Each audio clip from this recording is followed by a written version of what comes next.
Today we're going to continue with our series on the players, looking specifically at Jamie Boychuk, who is former CN Rail General Manager and former CSX Chief Operations Manager. I'm also going to be including this video on the UPNS merger YouTube channel because right now Ancora, who is a player in the UPNS merger, is also trying to, behind the scenes, work at getting Jamie Boychuk to become the next CEO of CSX. And so people need to understand exactly who Jamie Boychuk is and what role he played in fake qualifications and death cover-ups. We're also going to be looking in this video at Michael Farkouh, who was the former CN Rail VP of Safety and Sustainability when conductor trainee Jason Clooney was killed. As with everything in these videos, if you see a box, with the red line around it, any arrows, underlining in red, green, whatever, that is stuff that I have added in.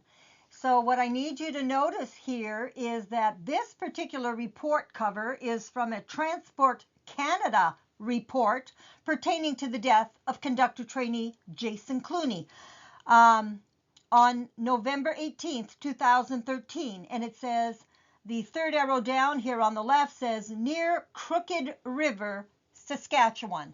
Keep that name in mind, Crooked River, Saskatchewan.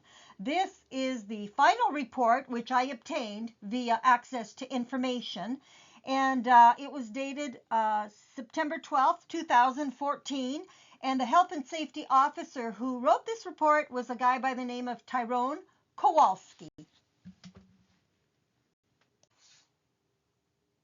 All right, so on page 12 of this report by Transport Canada's Health and Safety Officer, Tyrone Kowalski, you can see here the names of some of the players he interviewed after the death of conductor trainee Jason Clooney.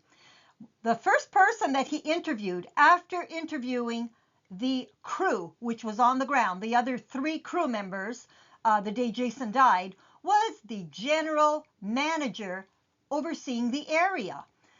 He was part in CN Rail. There's the eastern region and there's the western region. This guy would have been part of the western region, and he was based out of Edmonton, Alberta. Now, it says the general manager provides general oversight of the train operations in the territory assigned to him. The investigating officer, the investigating health and safety officer met the general manager at Humboldt immediately after completing crew interviews. So that would have been most likely on November 19th, 2013. Then they've got, and folks, you notice how they blank out the names here and phone numbers and stuff, because when there's a death in the rail industry, believe me, the government of Canada loves to rely on anonymity. It takes a lot of work to find the names of the players and whatever. In some cases, it's taken me years to find some names of players in all of this. So anyways, there's always a way to get to this information if you are persistent enough. And it wasn't just, in my opinion, Jason who was being fake qualified. He worked, and that's my opinion, based on information that I was told. But my own child was a conductor trainee at the time that Jason Clooney was a conductor trainee. And so these guys, you want to fake qualify my kid and put their lives at risk and the lives of other rail workers? Buddy, you're on my shit list, and I will do what I need to do to expose you. And that is not a place anybody wants to be. I don't care if it takes me years. You will be exposed for your role in all of this.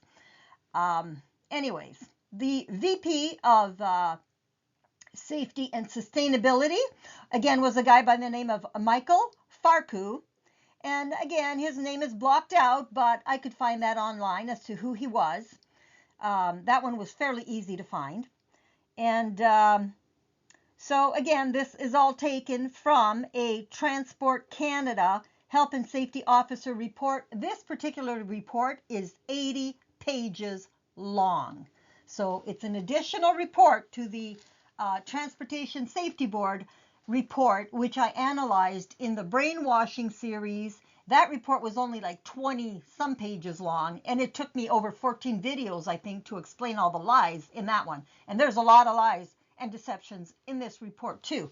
But for now, just keep this information in mind as to where I got it and how I came to the conclusions that I came to. Okay, there's a couple of places that provide an executive bio for Jamie Boychuk. CSX had one online, but there's also this one from Equilar, which is, I guess, an executive atlas. And for Jamie Boychuk, if you look at the part that I've underlined there, it says, prior to joining CSX, this was when Jamie Boychuk, he was the Chief Operations Officer at CSX for a while, and now he's, if Ancora, activist investor Ancora gets its way, Jamie Boychuk may be the next CEO of CSX. And so, I have a lot of issues with the ethics of Ancora. And for that, I will direct you to the video I did specifically on the UPNS merger YouTube channel pertaining to Ancora. But let's move on. Prior to joining CSX, Boychuk spent 20 years at Canadian National Railway. He served as a general manager of the Alberta and Prairie sub-regions, ensuring that safe, cost-efficient yard and train performance were delivered according to the company's operational plan and customer expectations. By the time I'm done with this, you're going to see what I think of the operational excellence of the likes of Jamie Boychuk. The other person that appeared on the page with the names blanked out in Health and Safety Officer Tyrone Kowalski's report was a guy by the name, it was the VP of Safety and Sustainability. And in 2013, the guy who was appointed to that role in April of 2013 would have been Michael Farkouh. And he was, appointed vice president, April 2013. And he has had extensive experience within the operations and manufacturing fields of the industry. So if you understand operations, you should understand that a critical role in operations is proper training, as opposed to fake qualifications of your frontline rail workers.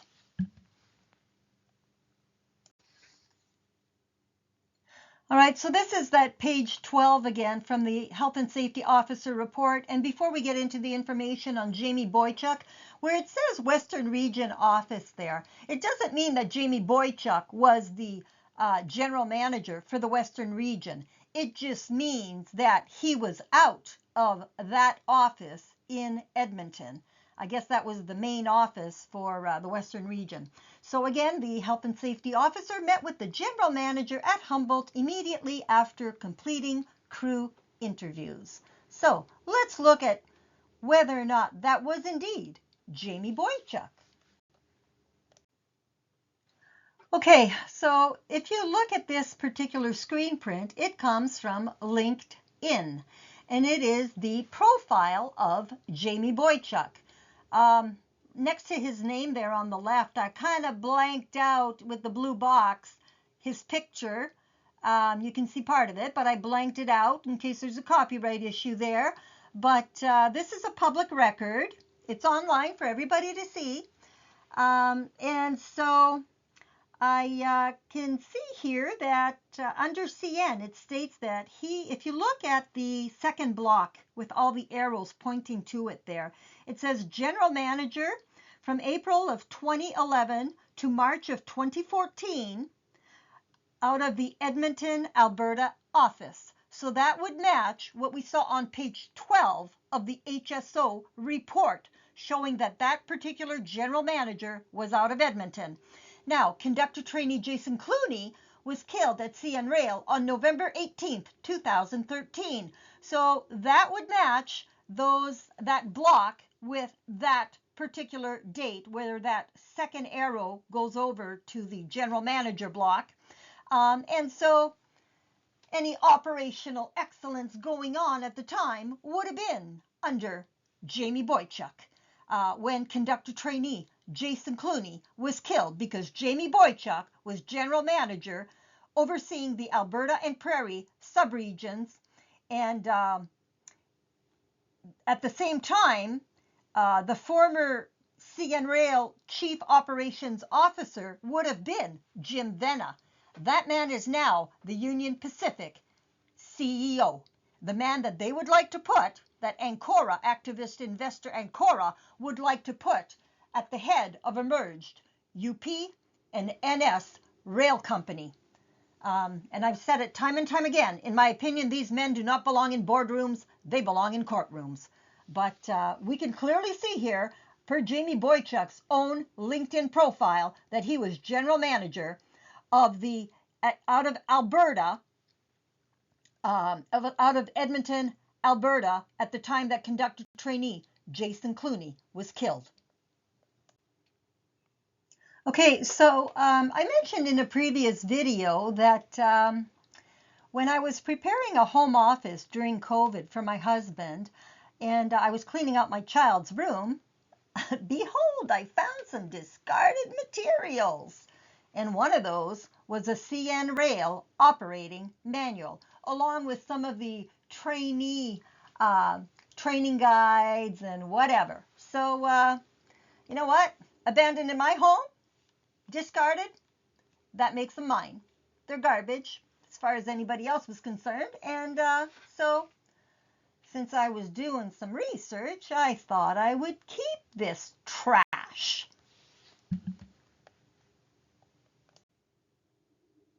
Okay, so again, on the right here, the middle screen here is the LinkedIn profile for Jamie Boychuk. And you can see that in this discarded CN operating manual, under timetables, it states here that for the Western region, the Prairie subregion, and that was effective in March of 2017, that the Prairie subregion was being overseen. At the very bottom there, you can see the name Jamie Boychuk.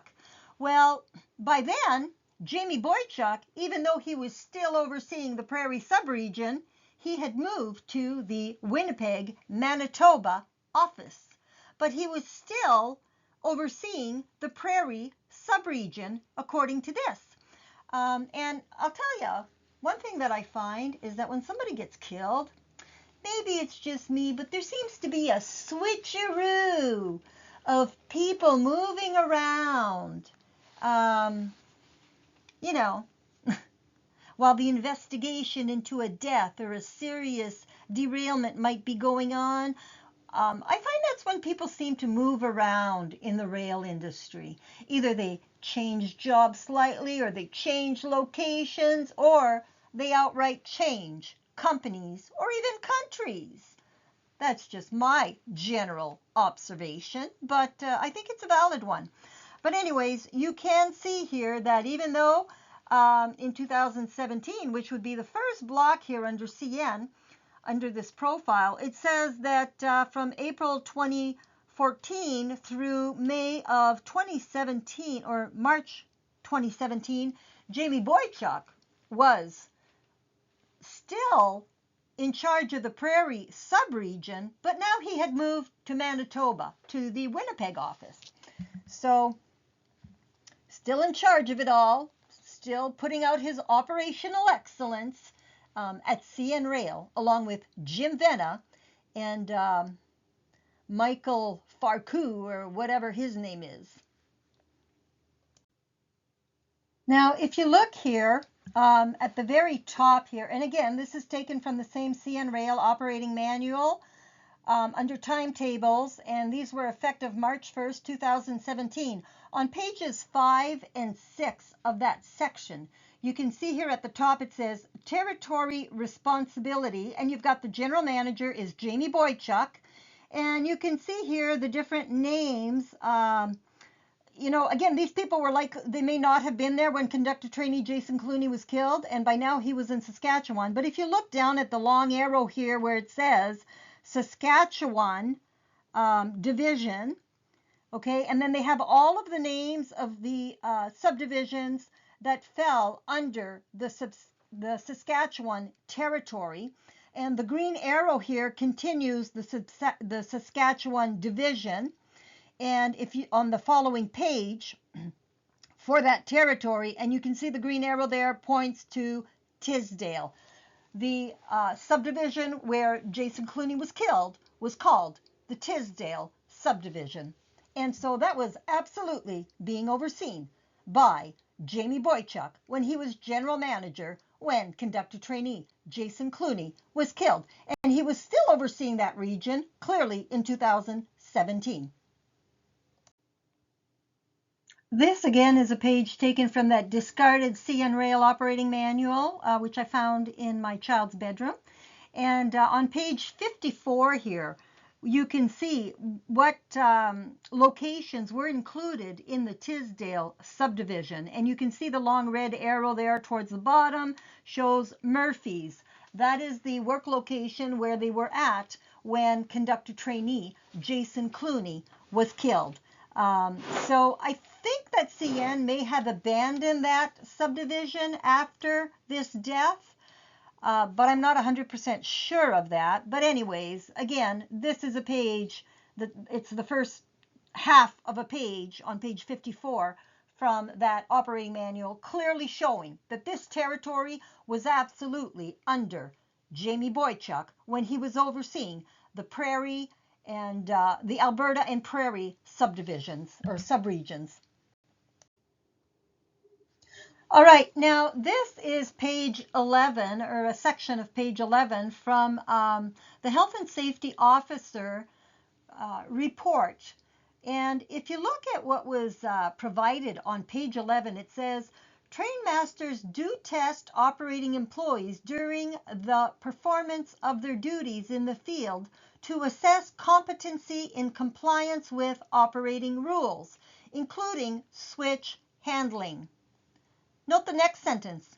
The trainee in this case was not tested. Now that's a very interesting issue because conductor trainee Jason Clooney, when he was killed, was on his 58th trip. To be a qualified conductor only required 45 field tours.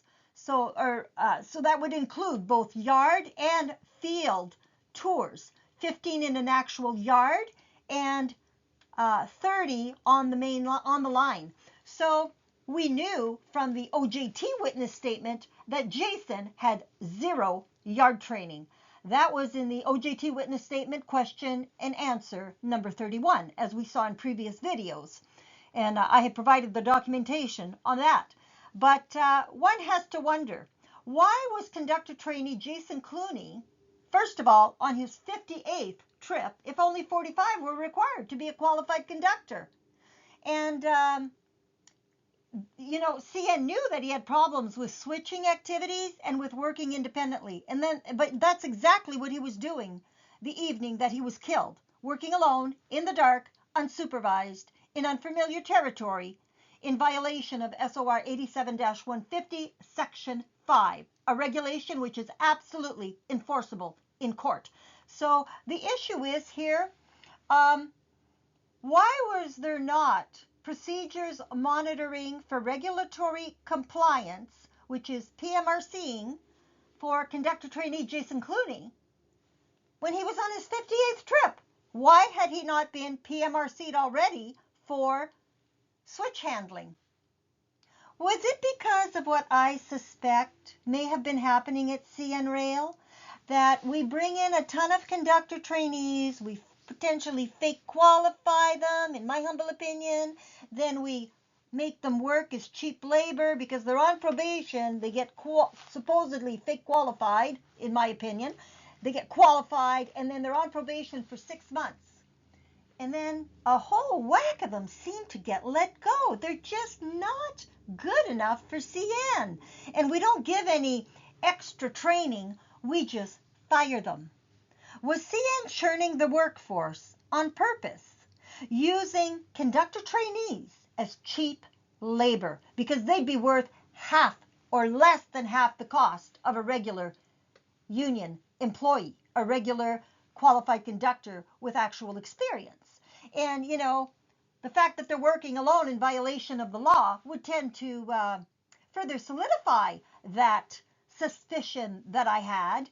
And it would be, I think, a most interesting audit to do, to look at how many conductor trainees, going back, I would say, to at least the Mackyard incident, but I would say even earlier than that. I would go back to 1995 and see how many conductor trainees CN Rail hired, how many were supposedly qualified, and then let go within a year or right before their probationary period was over.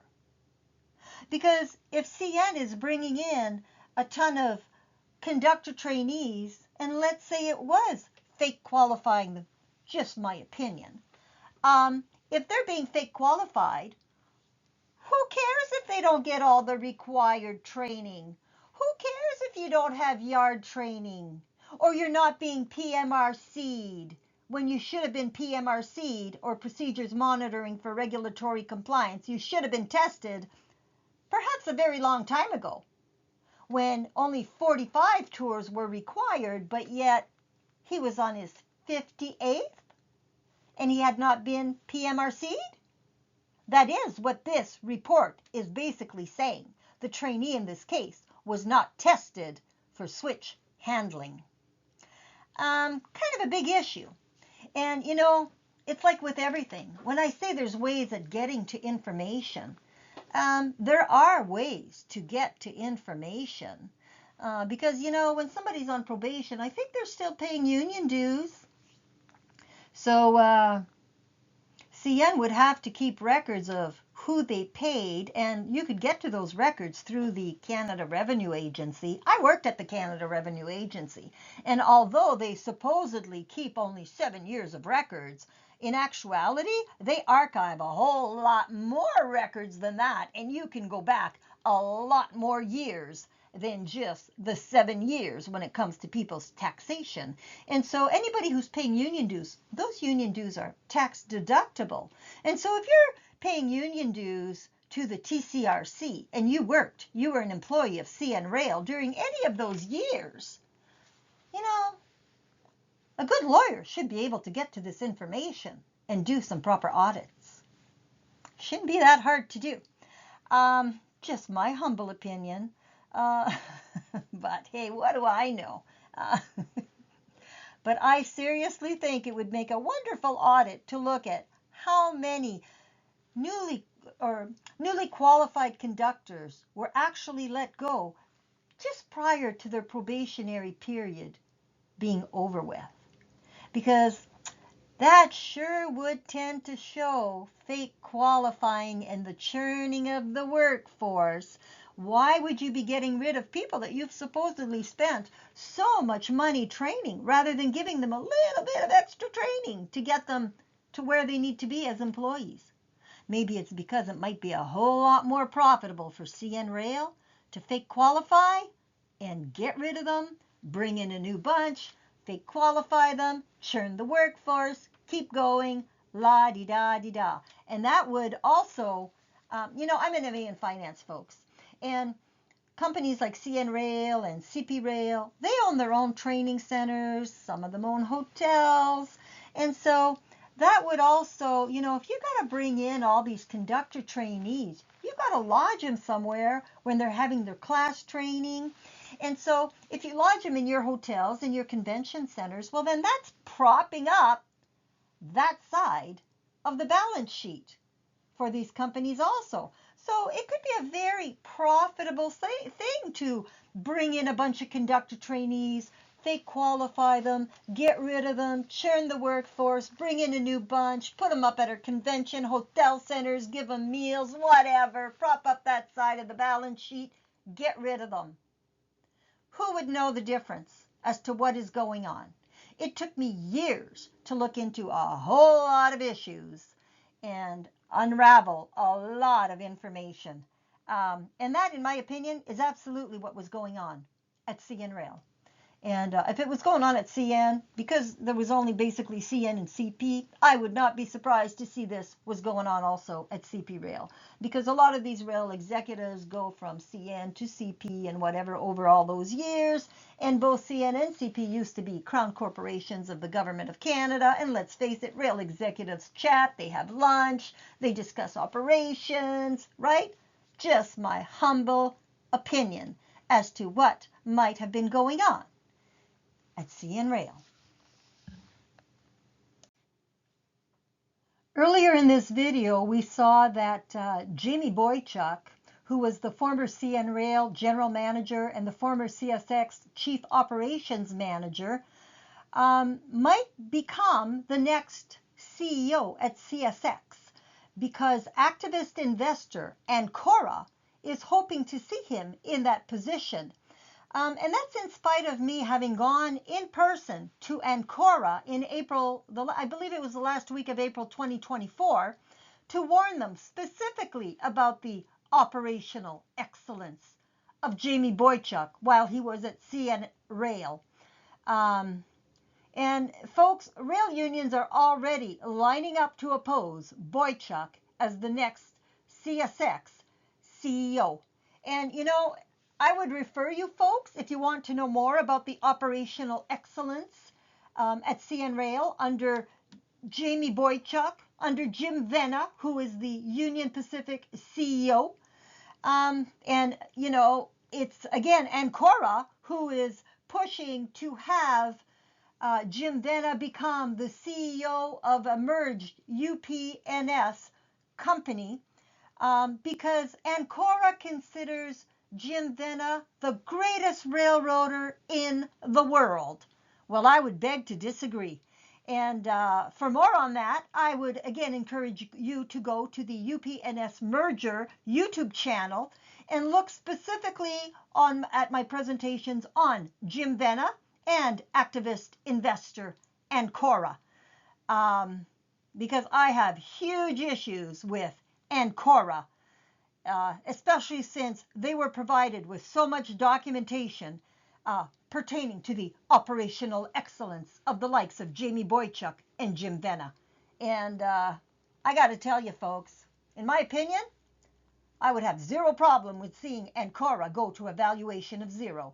Because, in my opinion, that's what they deserve if they keep pushing for these guys who, in my opinion, belong in courtrooms to become executives at key Class 1 rail carriers. These are serious, serious issues. And the fact that there are unions already lining up against Jamie Boychuk, just as they did last year when Ancora tried to put Jamie Boychuk as Chief Operations Officer at Norfolk Southern, where his buddy Claude Mongeau was chairman of the board at the time. And Claude Mongeau was CEO at CN Rail when conductor trainee Jason Clooney was killed.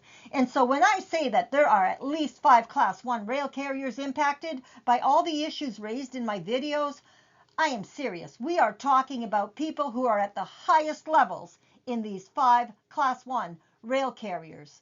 And so here we have, you know, a screen print from the American Train Dispatchers Association. And this was dated April 21st, 2025, where they are opposing Ancora's CSX efforts. And it says here, the American Train Dispatchers Association strongly opposes the latest campaign by activist investor Ancora Holdings to seize control of CSX Transportation, remove current CEO Joe Henricks, and install former CSX executive Jamie Boychuk as his replacement. They're not the only ones who have a problem with that. I have a huge problem with that, and so do other unions. So Jamie Boychuk, in my opinion, and Jim Vena, again, in my opinion, and there's more, folks. There's a lot more than that.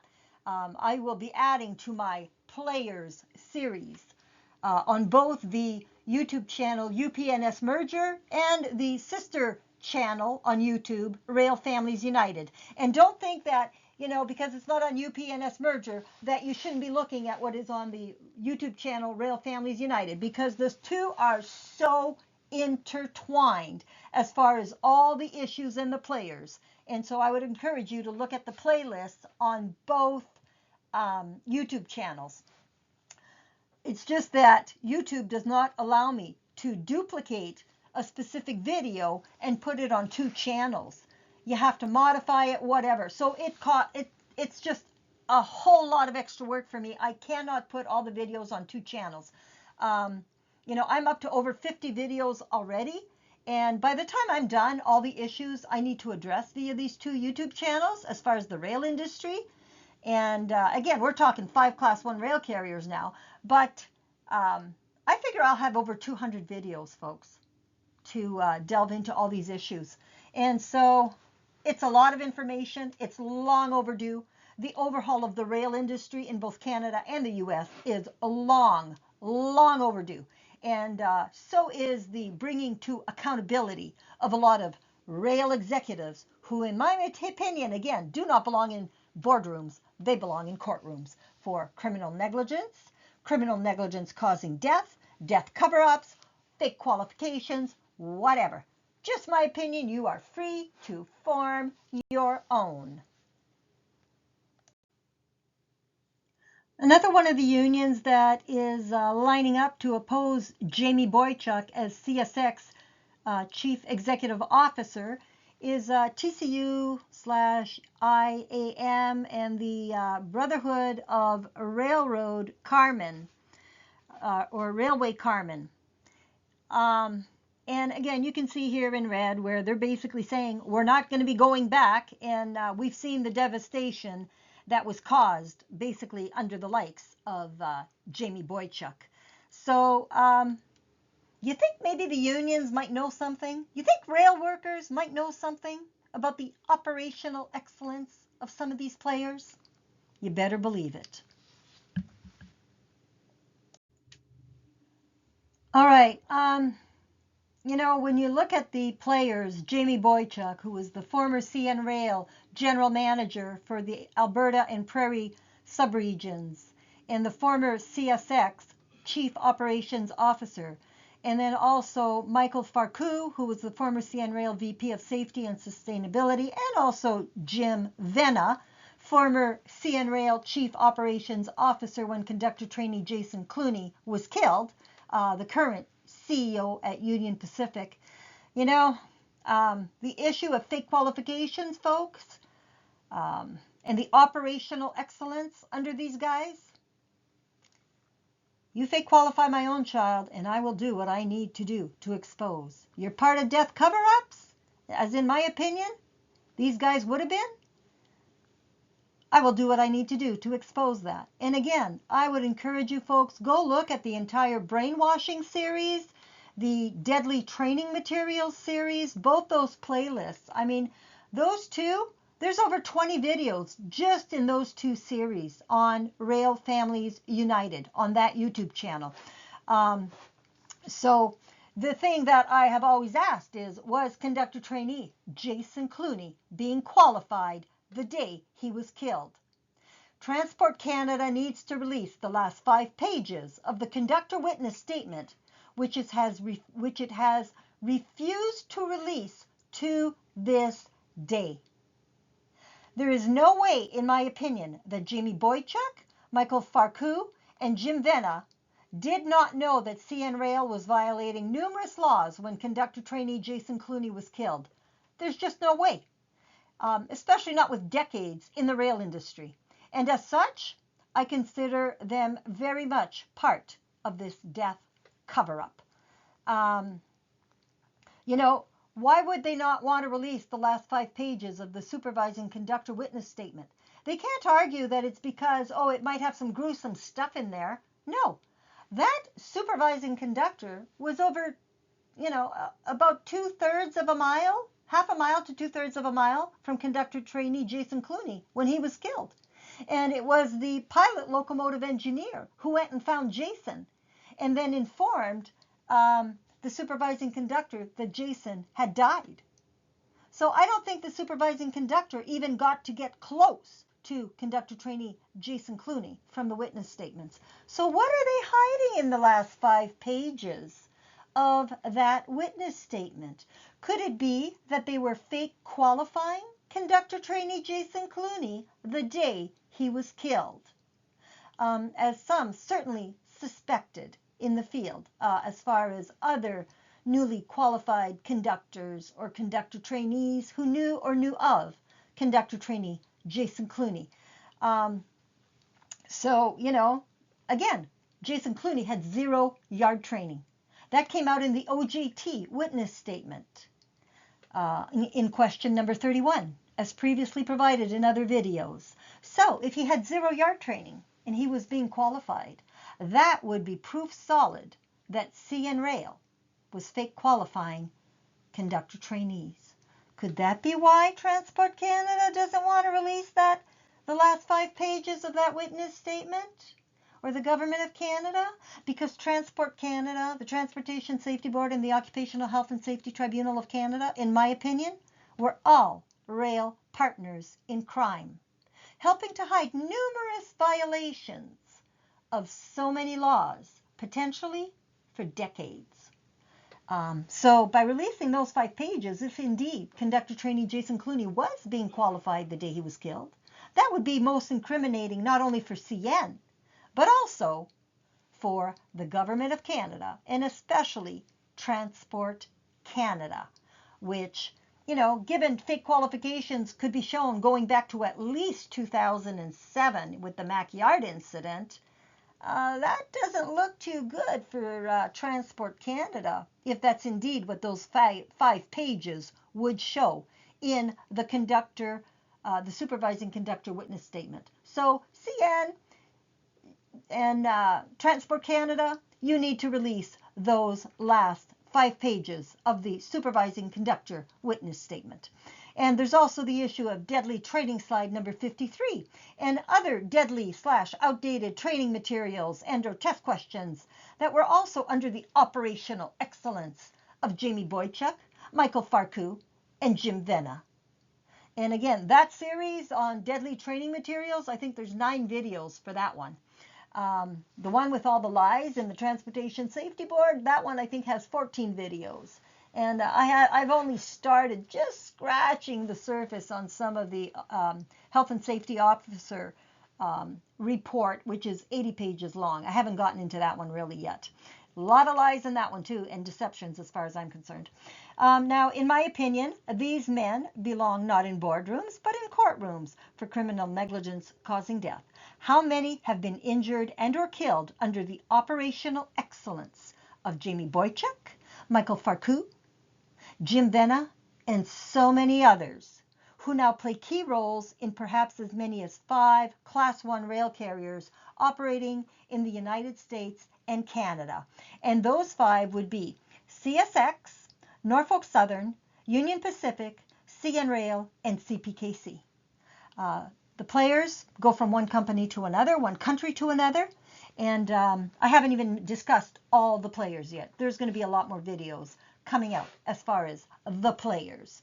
So keep an eye on that playlist on both the UP&S merger YouTube channel and the Rail Families United YouTube channel, because the list of players, folks, is massive as far as the implications of all this for the rail industry in both Canada and the US. Okay, so if you want to see more on the operational excellence of the likes of Jamie Boychuk, Jim Venna, Michael Farkouh, again, go to the Rail Families United YouTube channel and the UP-NS merger YouTube channel, and look for playlists entitled Brainwashing. That one goes through all of the Transportation Safety Board report pertaining to the death of conductor trainee Jason Clooney. It's only a 22, maybe 25-page report. It took me 14 videos to expose all the lies in that one. Again, that would have been under the operational excellence of these guys. And, you know, also look at the Deadly Training series. And everything that you see there would have been under the operational excellence of Jamie Boychuk, Jim Venna, who was the CEO at Union Pacific, and Michael Farkouh, who was at the time VP of Safety and Sustainability. And I think he's still at CN Rail. But anyways, to allow Jamie Boychuk to become the CEO of CSX, in my opinion, that would be a massive, massive mistake by the U.S. government. And if Ancora keeps pushing for that, I think Ancora, in my opinion, needs to be brought to accountability also because of what they know of Jamie Boychuk and the files that I provided to them last April of 2024. You know, you can't be, just because you got billions of dollars, it doesn't mean that you should be taking over the rail industry just because you're an activist investor and you think you know better than everybody else. So again, go to UP-NS merger YouTube channel and look specifically at my presentation on activist investor Ancora, because we don't need that type of operational excellence in the financial sector either, in my humble opinion. Just my opinion as an MA in finance. You're free to form your own.